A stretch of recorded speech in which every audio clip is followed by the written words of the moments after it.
Hello and once again welcome to WsCubeTech YouTube channel. Myself Umar Taskeer. और इस particular video में हम लोग बात करने वाले हैं डीए एंड पीए के बारे में। समझेंगे कि क्या होती है डोमेन अथॉरिटी एंड क्या होती है हमारी पेज अथॉरिटी, और एसईओ में क्या ये वैल्यू रखते हैं, किस लिए हम इनको यूज करते हैं, प्रैक्टिकली भी देखेंगे। पहले कॉन्सेप्ट समझ लेते हैं, क्योंकि बहुत से लोगों को कंफ्यूजन होता है और वो सही चीज नहीं समझ पाते हैं कि आखिर डोमेन अथॉरिटी क्या है और पेज अथॉरिटी क्या है, क्यों हम इनको कैलकुलेट करते हैं, क्यों हम इनको चेक करते हैं। ठीक है, तो इन सारी चीजों के बारे में पहले बात करेंगे, फिर प्रैक्टिकली देख लेंगे टूल के थ्रू किस तरीके से हम चेक कर सकते हैं अपनी अपने कॉम्पिटिटर की जो हमारी डोमेन अथॉरिटी है और पेज अथॉरिटी उसको।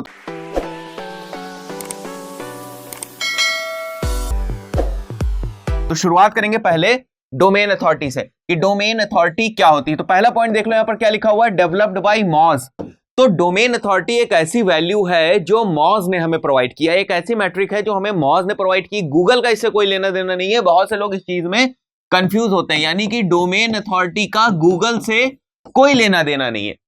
ठीक है, डोमेन अथॉरिटी एक ऐसी मैट्रिक है जो ये डिसाइड करती है या हमें इस चीज की इंफॉर्मेशन देती है, डिसाइड नहीं करती बल्कि इस चीज की इंफॉर्मेशन देती है कि आपके जो डोमेन है उसमें रैंकिंग की एबिलिटी कितनी है। अब जितना ज्यादा नंबर होगा रैंकिंग की एबिलिटी उतनी ज्यादा होगी। भाई हम कह रहे हैं कि हमें 100 में से 90 नंबर मिले तो हम मानेंगे हमारी रैंकिंग की एबिलिटी ज्यादा है। अगर हम कह रहे हैं हमें 100 में से 70 नंबर मिले तो हम कहेंगे हमारी रैंकिंग की एबिलिटी कम है कंपेयर टू 90 वाले के। अगर दो वेबसाइट्स मान लेते हैं, यहां पर एक डोमेन का एग्जांपल लेते हैं क्योंकि डोमेन अथॉरिटी की बात कर रहे हैं। ये D1 है एक डोमेन और एक ये डोमेन D2 है। अब इसको मिलते हैं 70 नंबर, इसको मिलते हैं 90 नंबर। ठीक है, डोमेन अथॉरिटी के अंडर अगर इसको 70 नंबर मिलते हैं और इसको 90 नंबर मिलते हैं तो किसकी रैंकिंग एबिलिटी ज्यादा होगी? 90 वाले की। ठीक है, तो बस डोमेन अथॉरिटी एक ऐसी मैट्रिक है जो मॉज ने डेवलप करी। सबसे इंपॉर्टेंट बात, गूगल का इससे कोई लेना देना नहीं है। गूगल के जो अपने 200 सर्च इंजन ऑप्टिमाइजेशन के रैंकिंग फैक्टर्स हैं उनमें कहीं भी डीएपीए नहीं आता है। गूगल को नहीं पता कि डीए क्या होता है, गूगल को नहीं पता कि पीए क्या होता है, ना उसकी किसी मैट्रिक में वो एज अ फॉर्मूला यूज किया गया, ना उसको वो कंसीडर करता है। ये मॉज भाई साहब की अपनी अलग से मैट्रिक है। वो देखते हैं, वो एक जो रैंकिंग एबिलिटी स्कोर है वो प्रोवाइड कर रहे हैं। ठीक है, तो डेवलप्ड बाय मॉज हो गया, ये बात समझ में आ गई। यहां पर देखो क्या लिखा हुआ है, स्कोर रेंजेस फ्रॉम 0 to 100, यानी जो स्केल है वो 0 to 100 होगी ऑन 100 पॉइंट लोगरिथमिक स्केल। अब इसके मैं बात आपको बता देता हूं, लोगरिथमिक स्केल का मतलब क्या होता है। लोगरिथमिक स्केल का मतलब ये होता है, सपोज करते हैं कि 0 से 100 की स्कोरिंग है। ठीक है, 0 सबसे कम नंबर है और 100 सबसे ज्यादा नंबर है, ये एक स्केल है। अब 0 से 50 पहुंचना हमारे लिए आसान है, लेकिन 50 से 100 पहुंचना हमारे लिए मुश्किल है। This is actually logarithmic scale. ठीक है, जैसे फिर से मैं एक एग्जांपल के तौर पे बता देता हूं, जैसे कि 100 मार्क्स का कोई एग्जाम हो रहा है। ठीक है, तो 100 मार्क्स में शुरुआत के 20 नंबर लाना बड़ा आसान है, उसके बाद 20 से 40 नंबर लाने में थोड़ी सी मुश्किल होती है, 40 से 60 नंबर लाने में और ज्यादा थोड़ी मुश्किल होती है, लेकिन 60 से 100 के बीच में जो नंबर्स आते हैं या 70, 80, 90 नंबर जो लोग लाते उनके लिए काफी मुश्किल बढ़ जाती है। तो 20 से 40 में उतनी मुश्किल नहीं होती है जितनी 80 से 100 के बीच में लाने में होती है। यही होती है डोमेन अथॉरिटी के साथ भी, यही चीज सेम डोमेन अथॉरिटी के साथ भी होता है, जहां पर आपको शुरुआत में जो डोमेन अथॉरिटी की स्केल पे नंबर मिलने हैं उनमें इतनी प्रॉब्लम नहीं होती है। जब आप बाद में जाते हैं और डोमेन अथॉरिटी के नंबर्स जब और ज्यादा हाई की तरफ आप बढ़ते हैं, यानी 80 to 100 की तरफ आप बढ़ेंगे या 60 से जब आप 70 की तरफ बढ़ेंगे तो 60 to 70 पहुंचने में आपको काफी मेहनत करनी पड़ेगी। This is actually logarithmic scale. Higher number means greater ability to rank. ठीक है, higher the number means greater ability to rank, then it's best use as a comparative metric. इसके बारे में बता तो बहुत इंपॉर्टेंट चीज है और यही सबसे ज्यादा कंफ्यूज करती है डोमेन अथॉरिटी में, rather than an absolute concrete score. ठीक है, मैंने कहा कि मेरी जो डोमेन अथॉरिटी है उसकी वैल्यू है 80। आप कहोगे बहुत अच्छी वैल्यू है, मेरी जो डोमेन अथॉरिटी है उसकी वैल्यू है 80। आप कहोगे ये वैल्यू बहुत अच्छी, आप तो तुरंत रैंक कर जाओगे। नहीं, ये एब्सोल्यूट नहीं है, ये अकेले नहीं काउंट होती है। ठीक है, अगर आपकी डोमेन अथॉरिटी 80 है तो आपके कॉम्पिटिटर की अगर डोमेन अथॉरिटी 90 हुई तो क्या होगा? कौन रैंक करेगा? ये रैंक करेगा या ये रैंक करेगा? किसकी रैंकिंग एबिलिटी ज्यादा है? डेफिनेटली इसकी रैंकिंग एबिलिटी ज्यादा है।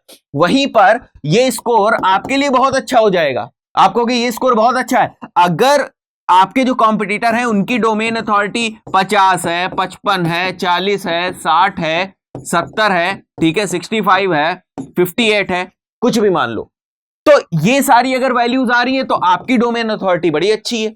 लेकिन अगर वैल्यूज ये आ रही हैं 81, 85, आपके कॉम्पिटिटर की 87, 88, 90, 92, अब क्या बोलोगे? यही डोमेन अथॉरिटी गड़बड़ हो गई।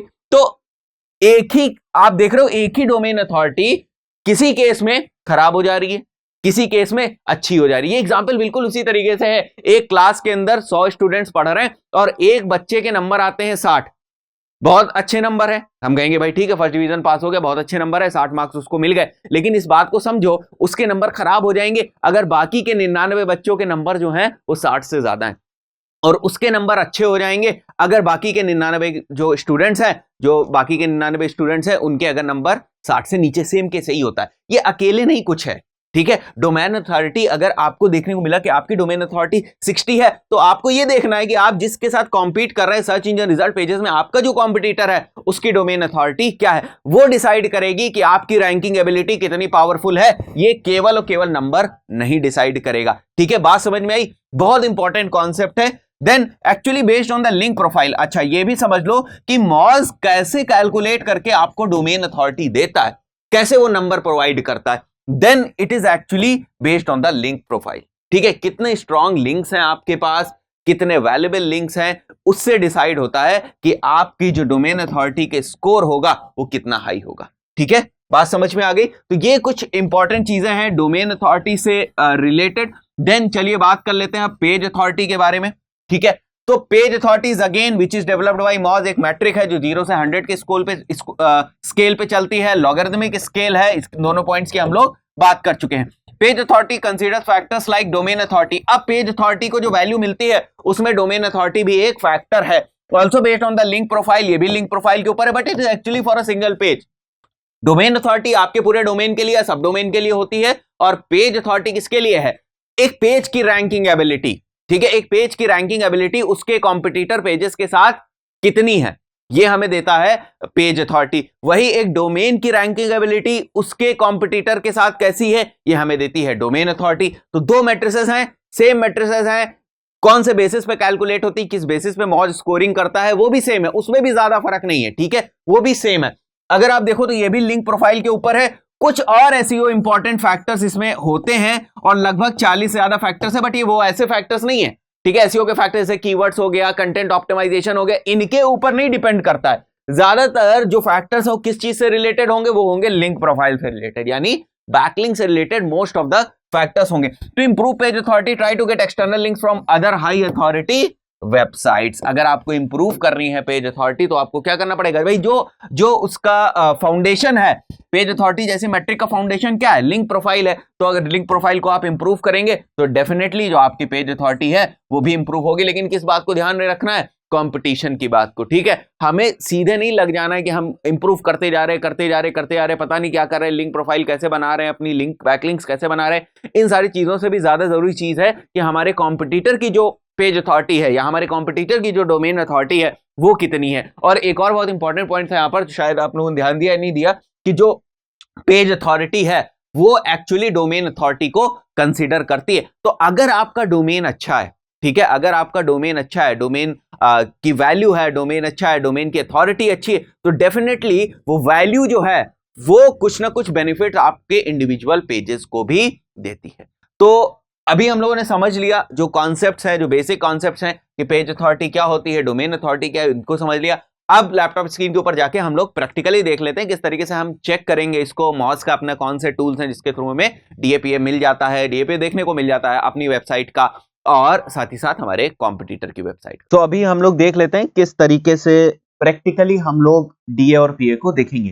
तो जैसे मैंने बताया, ये जो मैट्रिक है ये है मॉज की। तो सबसे अच्छी बात यही है कि आप मॉज के टूल को या मॉज बार को जो है आप इंस्टॉल कर लें, उस एक्सटेंशन को यूज करें और उसी के थ्रू आप डीएपीए चेक करें, ठीक है। क्योंकि मॉज की मैट्रिक है, मॉज ही आपको ये वैल्यूज देगा, ठीक है।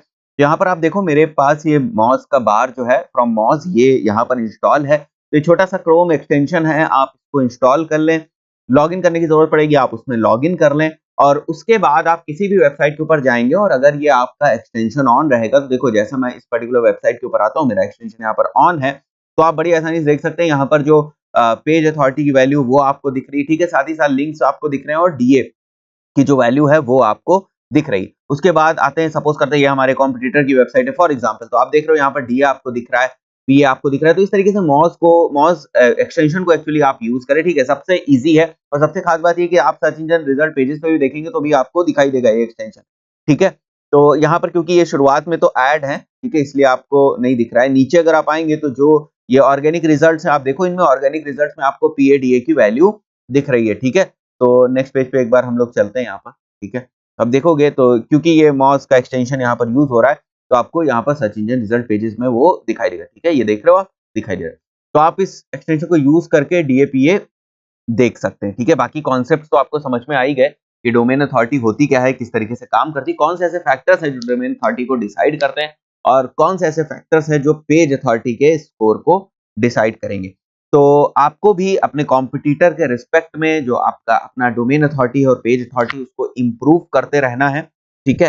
एंड सेकेंड थिंग कि अगर आपको कहीं से बैकलिंक्स भी चाहिए तो आप कोशिश करो कि आपको हाई अथॉरिटी वाले पेज से या हाई अथॉरिटी वाले डोमेन से ही आपको बैकलिंक्स मिले। और अगर डोमेन हाई अथॉरिटी का होगा तो डेफिनेटली जो पेजेस हैं उनको कुछ वैल्यू पास हो जाती है और वो भी हाई अथॉरिटी के हो जाते हैं। तो गाइज इस पर्टिकुलर वीडियो में इतना ही, आशा करता हूँ आपको समझ में आया होगा कि डोमेन अथॉरिटी क्या होती है, पेज अथॉरिटी क्या होती है। तो इस पर्टिकुलर वीडियो में इतना ही, मिलता है नेक्स्ट वीडियो में, टिल देन गुड बाय।